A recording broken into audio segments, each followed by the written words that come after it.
जी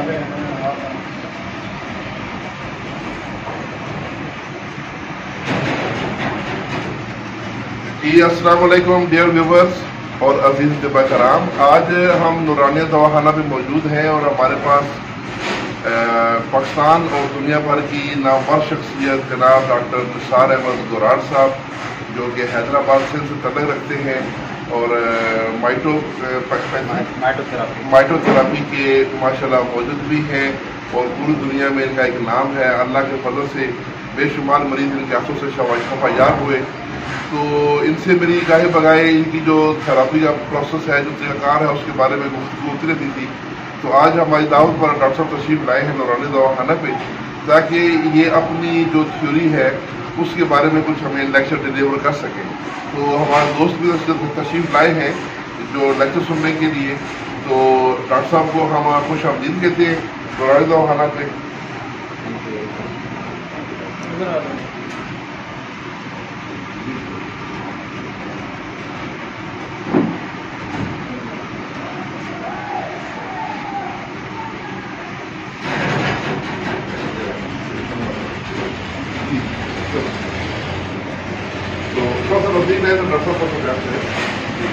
अस्सलाम वालेकुम वरहमतुल्लाहि वबरकातुहू।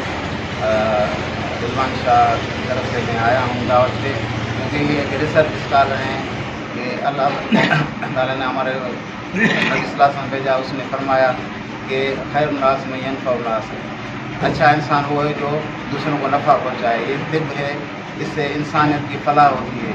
और अल्लाह ताला ने कुरान में फरमाया जो जिसने एक बंदे को ज़िंदा किया तो उसने पूरी इंसानियत को ज़िंदा किया। तो ये हम इंसानियत के लिए खिदमत कर रहे हैं और इनकी ख्वाहिशें मेरे नज़र में हैं बहुत, इसलिए मैं इनकी दावत पे आए हैं ताकि हम तजदीद तिब कर सकें, तिब को जदीद फार्म में ला सकें। उसलिए मैंने भी कोशिश की है, इन्होंने भी कोशिश की है। तो हम मिल के कोशिश करेंगे तो इंशाल्लाह और भी हम ज़्यादा कामयाब होंगे इंशाल्लाह। बड़ी खुशखबरी ये है कि डॉक्टर साहब ने आज यूनिफिकेशन तिब्बी फाउंडेशन को भी ज्वाइन किया। अल्हम्दुलिल्लाह इनकी मेंबरशिप हो गई है। अब उसमें इंशाल्लाह इनको हमने जो हमारा रिसर्च विंग है उसमें हम इन्हें शामिल करेंगे और इनकी जो थेरेपी है, जो इनकी एक्सपीरियंस है, जो इनका नॉलेज है, इल्म है, उससे हमारे पाकिस्तान के दुनिया भर के जो तिब्बा कराम हैं उनको मुस्तफ़ीद करने के लिए इंशाल्लाह जो है वो ये सिलसिला शुरू करेंगे इंशाल्लाह। और इस में माइटोथेरापी में मैंने 2 बुक्स भी लिखी हैं जी। मैंने रिजवान साहब को मैंने पेश किए हैं। ये डॉक्टर साहब की लिखी हुई किताब है, उसके ये पहला हिस्सा और दूसरा हिस्सा जो डॉक्टर साहब ने मेरे लिए गिफ्ट लाई। मैं डॉक्टर साहब का इसके लिए बहुत शुक्रगुजार हूँ। सब थैंक यू सो मच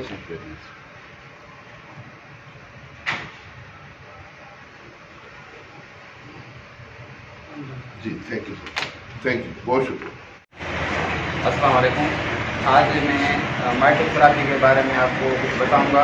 ये माइटोथेरापी एक न्यू रिसर्च है और एक नया नज़रिया है और ये तजदीद तिब की एक कड़ी है। हम चाहते हैं कि जो तिब है इसको एक जदीद शक्ल में लाएं ताकि इससे आम और ख़ास को फ़ायदा हो, मरीजों को भी फ़ायदा हो और डॉक्टर्स को भी समझने में, तबीब को भी समझने में आसानी हो। ठीक है ना। हमारे यूनानी तिब है कदीम हज़ारों सालों से है, मगर उस पर न्यू रिसर्च आती रहती है। तो उसको अपडेट करने के लिए ये हम वर्कशॉप करते हैं ताकि नई इंफॉर्मेशन लोगों तक पहुँचती रहे। ये जो माइटोथेरापी है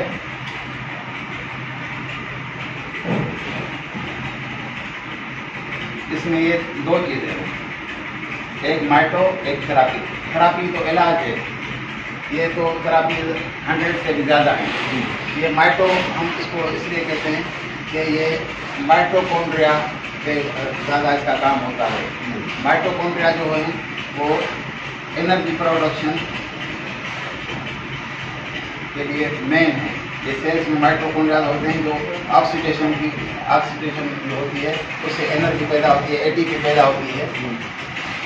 तो ये इस वजह से हमने माइटोथेरापी रखा है नाम, क्योंकि तिब में जैसे 4 क्लास होती हैं तो उनको इत्दाल में लाना पड़ता है।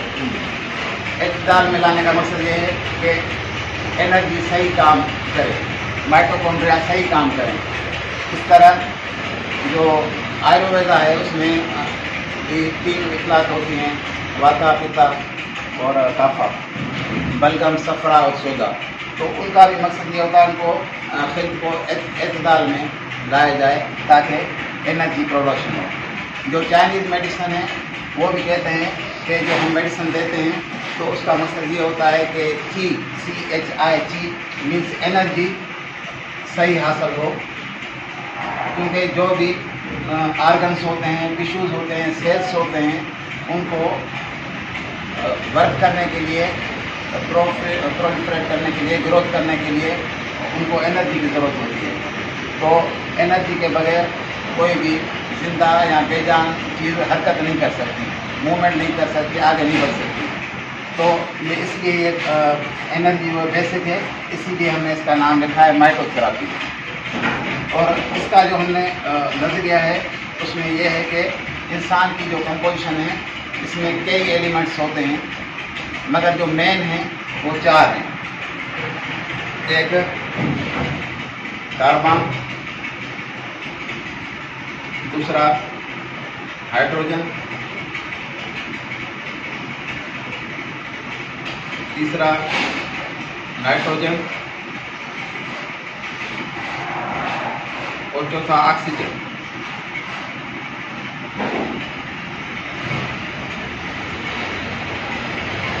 वैसे तो सल्फर है, फास्फोरस है, मैग्नीशियम है, सेलेनियम में बहुत से एलिमेंट्स होते हैं, मगर जो मेन होते हैं, जो तकरीबन तमाम टिश्यूज़ में पाए जाते हैं, ये ग़िज़ा में भी पाए जाते हैं, जैसे कार्बोहाइड्रेट्स है, प्रोटीन है और जो भी हैं उसमें पाए जाते हैं। और जो टिश्यूज़ हैं, चाहे वो कौन सा टिश्यू, ये मस्कुलर टिश्यू हो या ग्रेन का टिश्यू हो, गति जिसको बोलते हैं, या न्यूरोसेल्स हों या कनेक्टिव टिश्यू हों, जो भी हों, तो उनमें ये पाए जाते हैं। इनकी मुख्तलिफ कंपोजिशन से जो है टिश्यूज़ बनते हैं। जब इनमें डिसबैलेंस हो जाता है तो फिर बीमारियां होती हैं। अगर ये कार्बन हद से ज़्यादा होगा तो भी बीमारियां होंगी, अगर अपनी लिमिट से कम होगा फिर भी बीमारी होगी।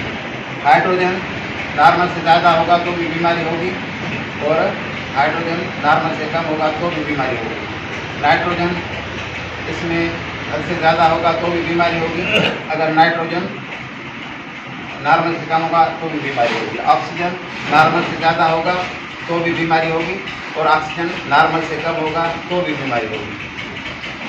तो ये तकरीबन 90% बीमारियाँ इससे होती हैं। बाकी और बहुत से बीमारियाँ वो 10% में आ जाती हैं, ठीक है ना। तो 90% बीमारियाँ कंट्रोल हो जाएंगी जब हम इन अफलात को या इन टिश्यूज़ को या इन जो एलिमेंट्स हैं, इनको एलिमेंट्स कहेंगे। ये कार्बन, हाइड्रोजन, नाइट्रोजन, ऑक्सीजन, ये सारे एलिमेंट्स हैं जिससे ये खलतें भी बनती हैं, एंजाइम्स बनते हैं, जीन्स बनते हैं, टिश्यूज़ बनते हैं, और सब कुछ इनसे बनता है। आर्गन्स भी, सिस्टम्स भी, सारे कुछ इनसे बनते हैं। तो इनकी कमी और बेशी से बीमारियाँ होती हैं। अक्सर तौर पे ये जो कमी बेशी होती है जो ज़ाहिरी से देखी जा सकती है, और मुख्तलिफ जो टेस्ट होते हैं जैसे LFT है और यूरिया क्रेटिनाइन है, तो उनसे भी ये केमिकल एनालिसिस का भी पता पड़ सकता है। और जो अच्छे हकीम हैं वो नब्ज़ देख के भी बता सकते हैं कि भाई इसमें हाइड्रोजन की कमी है, हाइड्रोजन की ज़्यादती है, या नाइट्रोजन की कमी है, नाइट्रोजन की ज़्यादती है, ऑक्सीजन की कमी है, ऑक्सीजन की ज़्यादती है। वो नब्ज़ से भी जो अच्छे हकीम होंगे वो पहचान लेंगे, और जो अच्छे हकीम होंगे मरीज़ को देख के भी पहचान लेंगे कि इसमें हाइड्रोजन की ज़्यादती है, कमी है, क्योंकि ख़ास अलामात होती हैं इनसे, ठीक है ना। तो इसमें हम फिर मिजाज बन जाते हैं। कोई कुछ मिजाज होते हैं नेचुरल, कुछ होते हैं अननेचुरल। नेचुरल मिजाज वो होते हैं जैसे एक बंदा है, उसमें कितनी भी ठंडी चीज़ें इस्तेमाल करता है मगर उसमें गर्मी ज़्यादा होती है, तो उसको हम कहेंगे ये ऑक्सीजनाइड है, ऑक्सीजनाइड है। गर्म खुश्क मिजाज है इसका, हम कहेंगे इसका मिजाज गर्म खुश्क है, चाहे वो ज़्यादा ठंडी चीज़ें इस्तेमाल कर रहा है मगर उसको गर्मी नहीं जा रही, यहाँ कंट्रोल होती है, फिर बंद करता है, फिर हो जाती है, तो उसको हम कहेंगे ये ऑक्सीजनेट मिजाज है। तो इसकी एक रेंज है बीमारियों की। तो ऑक्सीजनेट में कौन कौन सी जो मसले हो सकते हैं, अब ये मैंने एक चार्ट बनाया है, ये मैंने एक चार्ट बनाया है। तो ऑक्सीजन जब ज़्यादा होगी तो वो ऑक्सीडेटिव स्ट्रेस कहेंगे, मेडिकल में इस कंडीशन को कहेंगे ऑक्सीडेटिव स्ट्रेस। तो उससे ऑक्सीजन फ्री रेडिकल्स ज़्यादा हो जाएंगे, वो टिश्यूज़ को डैमेज करेंगे, ठीक है ना। ये ब्रेन टिश्यू है, मसल टिश्यू है, ग्लैंड टिश्यू है। तो ऑक्सीजन अगर ज़्यादा होगी तो ये टिश्यू डैमेज होंगे, और नॉर्मल होगी तो इनमें जो डैमेज कम होगा। अगर ऑक्सीजन की कमी होगी और एंटीऑक्सीडेंट ज़्यादा होंगे तो इसको कहेंगे हम एंटीऑक्सीडेंट पैराडॉक्स। बहुत से ऐसे होते हैं जो लोग कहते हैं भाई ठंडी चीज़ खानी चाहिए, ठंडी भी अगर नॉर्मल से ज़्यादा हो जाएगी तो वो भी नुकसान है, तो ऑक्सीडेशन कम हो जाएगी। ऑक्सीडेशन कम हो जाएगी तो ऐसी कंडीशन को हम कहेंगे एंटीऑक्सीडेंट पैराडॉक्स। तो उसमें भी जो टिश्यूज़ होते हैं वो डैमेज होते हैं, ठीक है ना। और जो भी टिश्यूज़ होते हैं उसमें ये सारे कॉम्बिनेशन में होते हैं। ऐसे नहीं है कि नर्व सेल में ऑक्सीजन है तो कार्बन डाइऑक्साइड नहीं है, सब में है, मगर मुख्तलिफ प्रोपोर्शन में है। किसमें हाइड्रोजन ज़्यादा है, किसमें नाइट्रोजन ज़्यादा है, किसमें ऑक्सीजन कम है। इसी तरह ये शेड्यूल मैंने बनाया है, एक फर्जी बनाया है ताकि समझने में आसानी हो। तो ये एक ब्रेन का टिश्यू है, इसमें 2 कार्बन हैं, ये 6 ऑक्सीजन है, 2 3 4, ये 4 कार्बन हो गए, और ऑक्सीजन ये 6 हो गई, और नाइट्रोजन ये 1 हो गई। अब ये ऑक्सीडेटिव स्ट्रेस में ये ऑक्सीडेटिव स्ट्रेस है। नॉर्मल में कितने होने चाहिए ऑक्सीजन 6, तो इसमें कितने हैं 2 4 6 और 4 10, नॉर्मल में होना चाहिए। अभी ऑक्सीजन है तो ये स्ट्रेस में, और नॉर्मल में अगर हम होंगे 4 रह जाएंगे तो ये हमारी से तो अभी को जो है आप ऑक्सीजन की ज़्यादा होती है, क्योंकि तो एनर्जी की ज़रूरत है। ये तो कहते हैं कि सोचने से ज़्यादा जवाब आ जाता है, ऑक्सीजन की ज़्यादा ज़रूरत होती है। तो ये मसले में बात है। इस तरह की भी बीमारी, हाइड्रोजन अगर बिल्कुल कम, पट्टे बिल्कुल कम होंगे, पतले पतले होंगे। हाइड्रोजन नॉर्मल पट्टे नॉर्मल होंगे। हाइट बहुत ज़्यादा होगी तो पट्टे मोटे मोटे, उनमें ताकत नहीं होगी। जैसे डुशेन और डिस्ट्रोफी, डुशेन मस्कुलर डिस्ट्रोफी, इसमें सीपी बढ़ जाता है, ठीक है ना। ये हर चीज़ इतदाल में होनी चाहिए। जैसे यूनानी आयुर्वेदा या जो भी नेचुरल होते हैं वो सारे इसी पे काम करते हैं कि इतदाल होना चाहिए। हमारा मकसद भी यही है, सिर्फ समझाने का तरीका अलग होता है किसी का कि इतदाल कैसे लाया जाए, मगर मकसद यही होता है कि इतदाल होना चाहिए। अच्छा, ये एक डिकस मस्कुलर डिस्ट्रोफी होती है, डिकस, इसका बता दीजिए। वो तो काफी गर्म मुश्किल हो गया। जी जी, ये जो है हाइड्रोजिनाइड, तो कहेंगे हाइड्रोजिनाइड है, वो ऑक्सीजनाइड हो, ये हाइड्रोजिनाइड है जी, ये सर्द मिजाज है, ठीक है। अभी ऐसा भी होता है कि हाइड्रोजन भी ज़्यादा हो, ऑक्सीजन भी ज़्यादा हो, ऐसे भी मुमकिन है। दोनों ये नाइट्रोजन कार्बन कम हो, हाइड्रोजन ऑक्सीजन, तो ये हो जाए हाइड्रो ऑक्सीजनाइड, गर्म तर मिजाज हो जाएगा। ऑक्सीजन जो है ना अलामत है, ये ऑक्सीजन गर्मी की अलामत है, और नाइट्रोजन ठंड की अलामत है, और ऑक्सीजन तर की अलामत है, और कार्बन खुश अलामत है। और मुझे इस बात का नहीं है, मैं इसका खुशकी नहीं समझता था, ये डॉक्टर रिजवान की तरफ से नहीं था, तो इन्होंने मुझे ये बताया कि ये कार्बन खुशकी की अलामत, तो मैं समझ करता हूँ। ठीक है, ठीक है। तो ये चीज़ें होती हैं। तो अगर नाइट्रोजन और हाइड्रोजन होगा तो इजाज़त भी होगी, तो ये सर्द और सर्द, ये सर्द, ठंड और सर्द एक ही बात है, ये सर्द मिजाज होगा, ठीक है ना। और ये जो जिसको हम कहते हैं सौदावी मिजाज, तो उसमें नाइट्रोजन और कार्बन इनकी तरक्की हो, इनकी राय, क्योंकि उसमें खुश्की भी होती है और सर्दी भी होती सर्दी भी होती है, तो दोनों बातें आ गई, ठीक है ना। तो ये आप नोट कर लें। आपको और क्वेश्चन है तो हम पूछ सकते हैं। आप ये फाइनल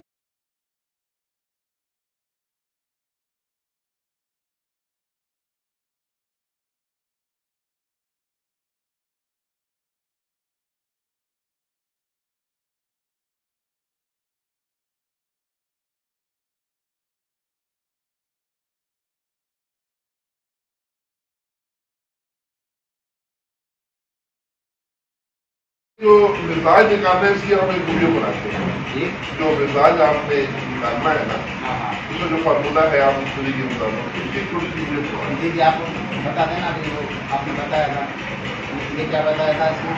ये है इंसुलिन का। ये इंसुलिन का फॉर्मूला बताया है, ठीक है। तो फर्स्ट अगर आप दवाई कर दें, हाँ जी।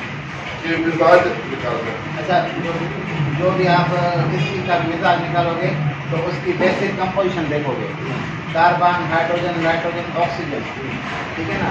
बकाया भी होंगी, सल्फर होगा, सेलेनियम होगा, मैग्नीशियम होगा, कैल्शियम होगा, मगर आपका मिजाज आप इन 4 चीज़ों से निकालोगे।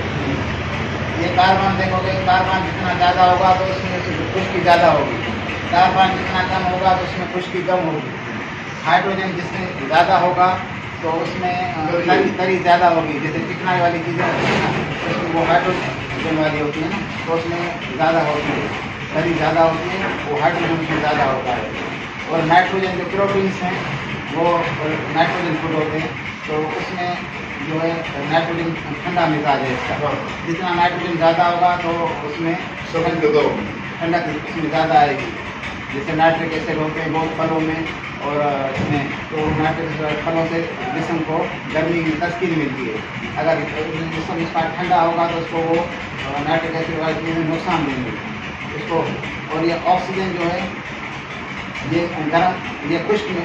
गर्म मिजाज है, ऑक्सीजन गर्म मिजाज है, और नाइट्रोजन ठंडा मिजाज है, और ये हाइड्रोजन तरी वाला मिजाज है, और कार्बन खुश्की वाला मिजाज है। ऑक्सीजन अगर जिस्म में हद से ज़्यादा होगी तो ऑक्सीडेटिव स्ट्रेस में जाएंगे, तो आर्गन से सुखड़ते जाएंगे, छोटे होते जाएंगे। अगर हाइड्रोजन उसमें ज़्यादा होगी, अगर आप अल्ट्रासाउंड निकलवाते हैं, लीवर बहुत बड़ा हुआ है, इनलार्ज है, तो वो हाइड्रोजन की ज़्यादा की वजह से भी हो सकता है, ठीक है ना। अगर वो सुखड़ रहा है तो उसमें भी 2 चीज़ें होंगी, या नाइट्रोजन की वजह से या ऑक्सीजन की वजह से, ठीक है ना। तो जब वो सुखड़ रहा है और उसमें डैमेज इतना ज़्यादा नहीं है तो ये नाइट्रोजन होगा। अगर वो सुखड़ रहा है और डैमेज ज़्यादा है तो फिर वो ऑक्सीजन की वजह से होगा, तो ऑक्सीजन क्रिएटिकल से वो डैमेज बहुत ज़्यादा करता है, ठीक है ना। तो इनमें से जो भी किसी भी चीज़ का फार्मूला देखेंगे उसमें जो एलिमेंट ज़्यादा है उसका वो मिजाज गालब होगा। जी, वो गालब होगा। और ज़्यादातर ऐसे लाजमी नहीं है कि हर किसी का मिजाज गर्म भी हो, खुश भी हो, किसी किसी का बहुत जल्दी हो जाता है। जैसे ये है ग्लूकोज का फार्मूला है C6 है, H2 है, O6 है, तो इसमें हाइड्रोजन 12 है, जिसकी वजह से तरी है इसमें, ठीक है ना। तरी तो ये 6 इसका खुश्की करती है और ये इसमें गर्मी पैदा करती है, तो उसका तरी जो है गर्मी की वजह से लेवल में हो जाएगी, बहुत देर हो जाएगा। अच्छा, इसमें एक प्रश्न है कि ये जो आपने बताया कि नाइट्रोजन अगर ये और कार्बन दोनों पीक पे चले जाएं, वो आपको बताया कार्बन और नाइट्रोजन दोनों बने, ये कार्बन नाइट्रोजन बन जाएगा, इसको हम कहेंगे सोडावी मिजाज। नहीं, अगर कार्बन ज़्यादा हो और नाइट्रोजन, लेकिन कार्बन की मिकदार नाइट्रोजन से भी ज़्यादा हो तो वो खुश्की सर्दी ये कार्बोजिनाइड हो जाएगा ना, कार्बोनाइट्रोजिनाइड, इसको सोडावी में रखते हैं। सोडा एक सफरा है ना, यहाँ सोडा बड़ी है ना, 4.5 पे बड़ी है, 4.6 पे बड़ी है, 4.7 पे बड़ी है, कितनी ज़्यादा बड़ी है। अगर जितनी वो बढ़ते जाएंगे तो उतना उसकी लेवल और गर्मी है ना, गर्मी के दर्जे होंगे, 1 दर्जा गर्मी का, 2 दर्जा, 3 दर्जा, 4 दर्जा। हमारा जो हकीम वो कुश्ते बनाते हैं या जो उनको पता होता है तो कितने दर्जे की गर्मी है, तो मरीज भी ऐसे नहीं कि एक दर्जा गर्मी वाला हो, उसको आप कुश्ता तो 4 दर्जे गर्मी वाला, गर्मी कम करने वाला, तो ये भी हिसाब है। ठंडक उसमें 1 दर्जे की हो और आप उसको 4 दर्जे, 1 दर्जे तो 1 दर्जे की गर्मी दो, 2 की तो 2 की दो, 3 की है तो 3 की दो, 4 की है तो 4 की दो, या तो फिर लॉन्ग टर्म देना पड़ेगा। अगर उसमें ठंडक ज़्यादा है, उसको गर्म कुश्ता देना है तो लॉन्ग टर्म देना पड़ेगा, तो फ़ायदा बड़े देर से ही होगा मगर नुकसान इतना नहीं होगा, ठीक है ना। तो उस हिसाब से जो काबिल रकम होगा तो उसका ठंड का भी दर्जा देखेगा, गर्मी उस हिसाब से कुश्ता देगा, ठंडा भी देगा तो उसकी गर्मी देखेगा, अगर गर्म कुश्ता देगा तो उसकी वो देखेगा ताकि उसको नॉर्मल कर सके। नहीं, कुश्ते वगैरह में तो ये कार्बन जो है ये तो फिर भी ऊपर चली जाती है, तो इसको कम करने के लिए जो कुश्ते होते हैं ना वो भी तो कोई जो होते हैं ठंडे होते हैं, कोई गर्म होते हैं, कोई हर किसी का कुश्ता एक मिजाज का नहीं होता।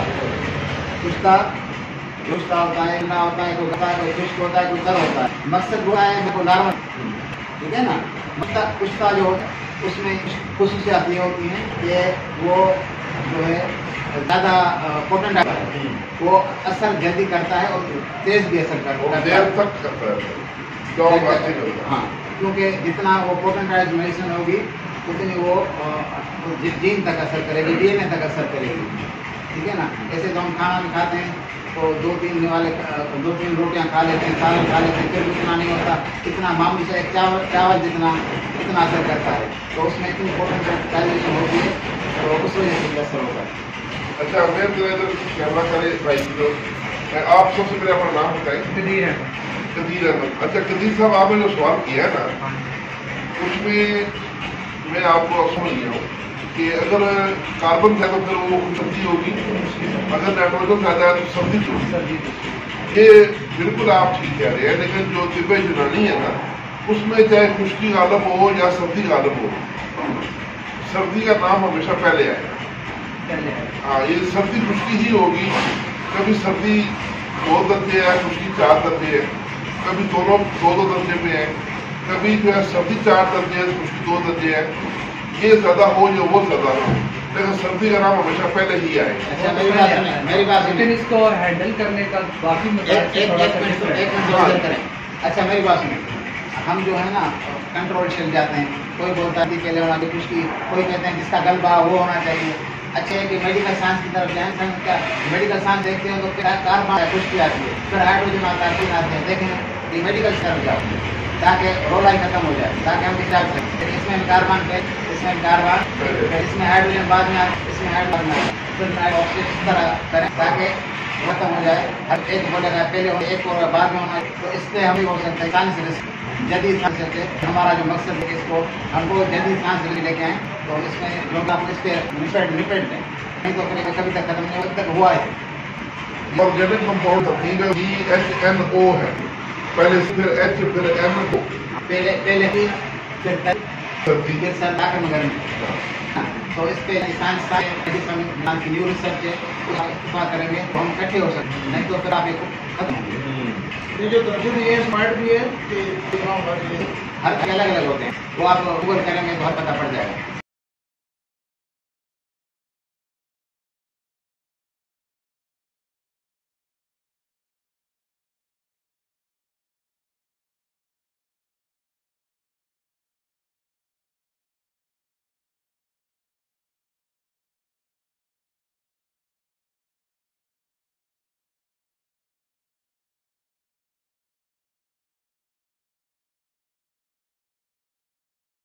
जी डॉक्टर साहब, माइटोथेरापी की डेफिनेशन और उसकी डिटेल। जी जी जी, ये माइटोथेरापी की डेफिनेशन ये है, माइटोथेरापी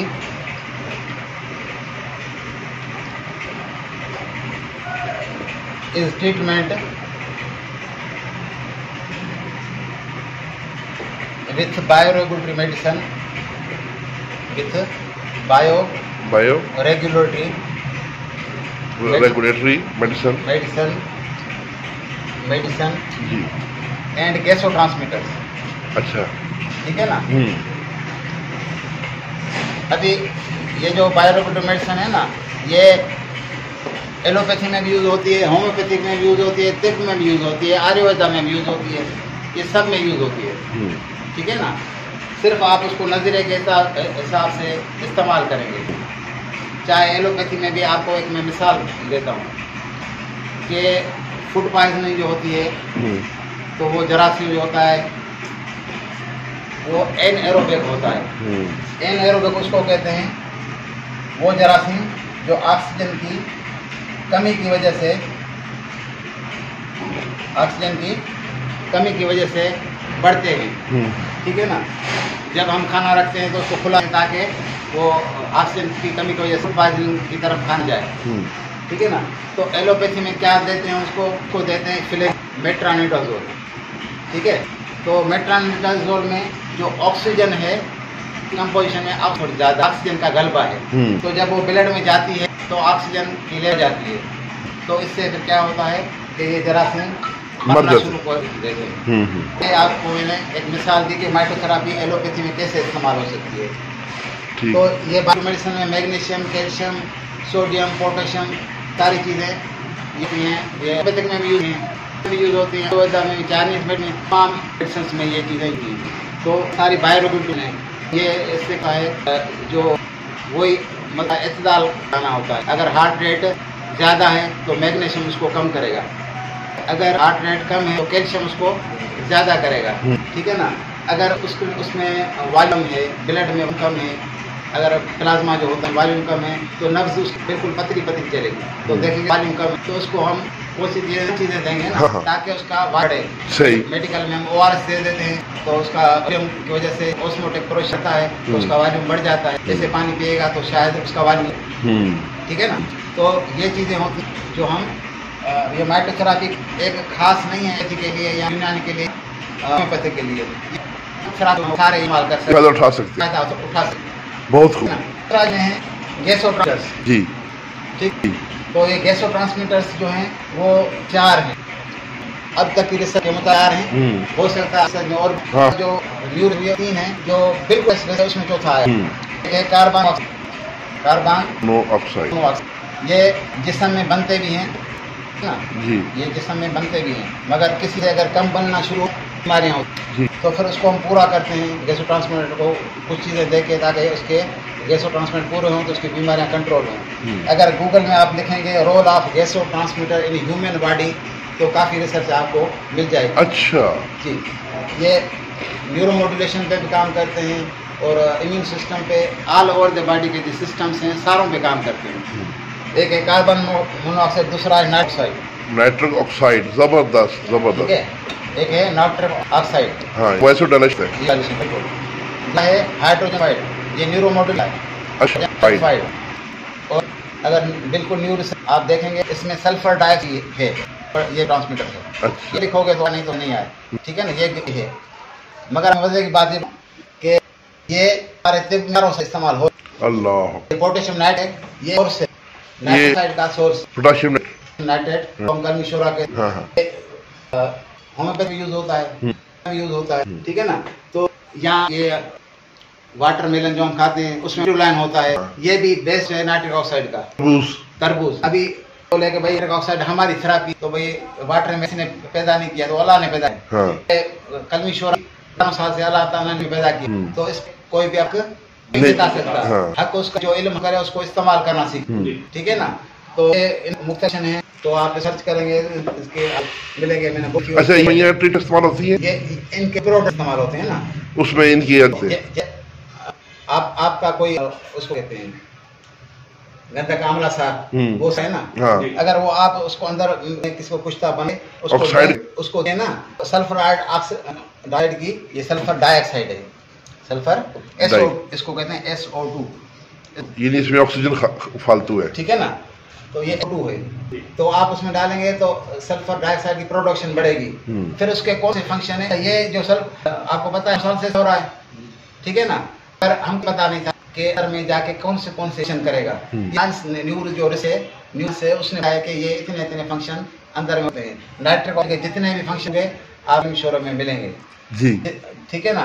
सल्फर डाइऑक्साइड के जितने फंक्शन होंगे आपको इसमें मिलेंगे, ठीक है ना। ये सल्फर आपको तिब्ब में भी इस्तेमाल होगा, आयुर्वेद में भी होगा, होम्यो में भी होगा, तो आप इसको कर सकते हैं। ये नॉलेज दे रहे हैं हम, आप मरीजों में इस्तेमाल करें और उसके सिम्टम्स के हिसाब से, तो ताकि आपकी जो है आपकी भी भलाई हो, आपके जो नस्लों की जो मरीज हैं उनकी भी भलाई हो, उनका फायदा हो। सबका फायदा। जी बहुत खूब सर, बहुत खूब। ठीक सर, है। आपने बुक का जिक्र किया तो बुक क्या नाम है आपने जो लिखी है?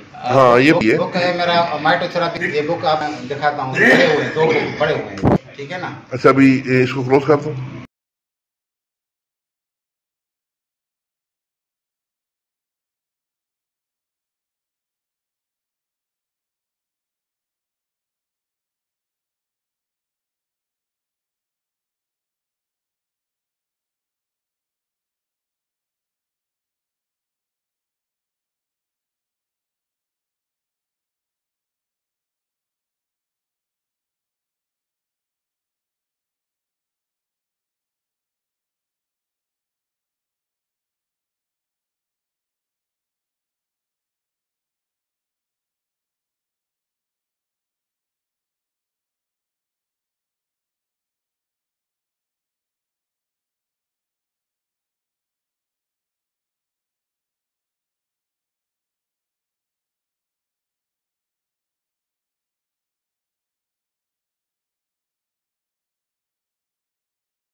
सर माशाल्लाह बहुत ज़बरदस्त आपने लेक्चर दिया है। तो जो ये 4 बेसिक एलिमेंट है, कार्बन, हाइड्रोजन, नाइट्रोजन और ऑक्सीजन, तो इनकी ज्यादती की बॉडी में जो अलामात पैदा होती हैं वो हमें 4 से आप अलग अलग जो है तो उसमें रोशनी डाल दें ताकि हमें तशखीस करने में आसानी हो कि कौन से इसके अंदर अभी एलिमेंट की ज्यादती है। अच्छा, तिब में हम एक तो कहते हैं बाइल है, बाइल सफरा, ठीक है ना, सफरा। इसको हम, इसका गलबा है ऑक्सीजन का, इसका गलबा, इसका अब ऑक्सीजन का इसमें गलबा है, तो इसलिए ये गर्म है, ठीक है ना। आपको पता है ये बाइल ज़्यादा जो है तो पीलिया हो जाता है, तो उनको हम कहते हैं ठंडी के लिए इस्तेमाल करते हैं, ठीक है ना। अगर ये बाइल कम हो जाएगी, ऑक्सीजन कम हो जाएगी, ये बाइल तो आप इलेक्ट्रिक कराएंगे तो आपको पता पड़ जाएगा कि नॉर्मल रेंज में कि ज़्यादा है कि कम है, ठीक है ना। और ऑक्सीमीटर से भी पता पड़ जाता है। तो ऑक्सीजन लेवल जो होती है वो इंसान की 95 to 98 कितनी होती है।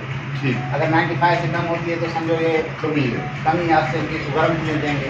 अगर 98 से ज़्यादा है, 99, 100 हो जा रहे तो उसको ठंडी चीज़ें देंगे ताकि इसके दरमियान में रहे, ऑक्सीजन नॉर्मल रहे। ये नॉर्मल रहेगा तो सफरा भी नॉर्मल रहेगा। सफरा नॉर्मल रहेगा तो सफरा का एक मेन जो काम होता है, वैसे तो फैट मेटाबॉलिज्म में भी काम करती है, चिकनाई को हल करती है, मगर खून को पतला भी करती है ताकि खून की सर्कुलेशन सही हो, जारी रहेगी। अगर सफरा बहुत कम होगा तो ब्लड क्लॉट हो जाएगा, खून गाढ़ा हो जाएगा ना। तो ये अलामत है। दूसरा जो ब्लैक बाइल, जिसको हम क्या कहते हैं, सौदा ब्लैक बाइल और नाइट्रोजन, इनका तो बीमारियाँ सौदा ज़्यादा अमराज ज़्यादा हैं, तो इसमें हम मालूम करें सौदा बड़ा हुआ होगा, नाइट्रोजन इसमें ज़्यादा। इसको हम ऑक्सीजन चीज़ें देंगे ताकि उसकी ठंडक और चीज़ें देंगे गर्म। हाँ, हाइड्रोजन चीज़ें प्लस ऑक्सीजन वाली चीज़ें, जिनमें हाइड्रोजन और ऑक्सीजन का गलबा होगा वो चीज़ें देंगे तो ये सौदा भी हमारा जो है कंट्रोल पे आएंगे, ठीक है। जब पानी हाइड्रोजन है क्या जो मोबाइल के पानी तो पानी का फार्मूला है H2O, इसका फार्मूला है, ठीक है। H2 जो हाइड्रोजन तो तरी है ना, ऑक्सीजन तो गर्मी, मगर एक कंपाउंड, ये बात हम इसमें घर में कर सकते हैं। कंपाउंड करते हैं, कंपाउंड एक नया मिजाज बन जाएगी। तो इस H2O से और यहाँ हर पाउंड से हम मिजाज नहीं कर सकते, मिक्सचर होगा तो फिर हम उसका इससे कर सकते हैं, तो ये मिजाज बन जाता है, ठीक है। क्या हम हो गई हाइड्रोजन, अभी उसके बाद नाइट्रोजन, ये नाइट्रोजन है, ये ठंडे करने वाली है। जिस समय ऑक्सीजन होती है तो नाइट्रोजन से कम किया जाता है। हद से ज़्यादा ऑक्सीजन होगी तो आपकी चर्बी भी खत्म होगी, तो आपके पट्टे भी खत्म हो जाएगा, बिल्कुल सूख जाओगे। तो ये नाइट्रोजन होगी, ये पट्टे बनाती है इसलिए कि ये ऑक्सीजन लेवल को कंट्रोल करती है। अब डीएनए भी बनता है, डीएनए नाइट्रोजन डीएनए जो भी अमराज डीएनए वाले डीएनए जिसका नहीं बन पा रहा, समझे ना, या पट्टे नहीं बन पा रहे, जिसका गोश्त नहीं पा रहा, उसको नन वाली चीज़ें, प्रोटीन वाली चीज़ें वो ज़्यादा मुआफ़िक है। एक बंदा है जिसके खाई भी नहीं है, गोश्त भी नहीं, सिर्फ हड्डी, तो हम ये कहेंगे ऑक्सीजन इसका मिजाज ये है, ऑक्सीजनेटिंग मिजाज, ऑक्सीजनाइड मिजाज है, बाइल मिजाज है ना। अगर शक्ति भी ज़्यादा है बहुत तो ये हाइड्रोजनाइड मिजाज है ना उसका, ठीक है। अगर उसमें चर्बी इतनी नहीं है, सिर्फ गोश्त है, तो ये नाइट्रोजनाइड है। अच्छा, ठीक है, तो वो आपको देखने से भी पता पड़ जाएगा कि इसका मिजाज क्या है। दूसरा नब्ज से भी पता पड़ता है ना, नब्ज से जितनी जिसम में गर्मी ज़्यादा होगी, नब्ज तेज नब्ज नॉर्मल 60 तक जानी चाहिए, 60 चलनी चाहिए। जो से भी ज़्यादा दी है ना तो मुमकिन आती हो, ठीक है ना। तो ऑक्सीजन जितनी ज़्यादा नब्ज जैसे बुखार में तेज चल जाती है, ठीक है, तो ऑक्सीजन कम करनी पड़ेगी उस हाइड्रोजन से ताकि उसकी जन चले, ठीक है। अगर ज़्यादा होगी, हाइड्रोजन ज़्यादा होगी तो उसका वॉल्यूम नब्ज का तेज होगा, ऐसे हाइड्रोजन कम होगी तो ऐसे मारे वॉल्यूम कम होगा, मोटी हाइड्रोजन ज़्यादा होगी, हाइड्रोजन कम पतली होगी, अगर दरम्यान हो तो नॉर्मल चलेगी। ये नब्ज दूसरे बता दिए ना आपको। अगर नब्ज उसकी कम चल रही है, 60 से भी कम चल रही है, तो ये उसको हम नाइट्रोजनाइड में ला सकते हैं या सोजावी अमराज में ला सकते हैं, तो उसको फिर ऑक्सीजन की और हाइड्रोजन की ज़रूरत है। तो ये नब्ज से भी पता पड़ जाता है, उसकी जो है लुक से, अपीयरेंस से भी पता पड़ जाता है, सिम्पटम से पता चलता है। इस सवाल को कभी क्लोज करें, आपको सवाल है चौथा रह गया था, चौथा ऑक्सीजन वाला है, वो मैंने बताया ना। जब ऑक्सीजन ज़्यादा हो जाएगी तो सफराई मिजाज ज़्यादा हो जाएगा और मसल्स भी कम होंगे, उसके फैट्स भी कम होगी और नब्ज उसकी तेज़ होगी मगर वॉल्यूम कम होगा, ये होगा, ठीक है।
टीबी फाउंडेशन की तरफ से गोल्ड मेडल से नवाजा गया है और 7 पार्टिसिपेशन सर्टिफिकेट भी पेश किया गया है। आपकी बड़ी मेहरबानी, थैंक यू वेरी मच।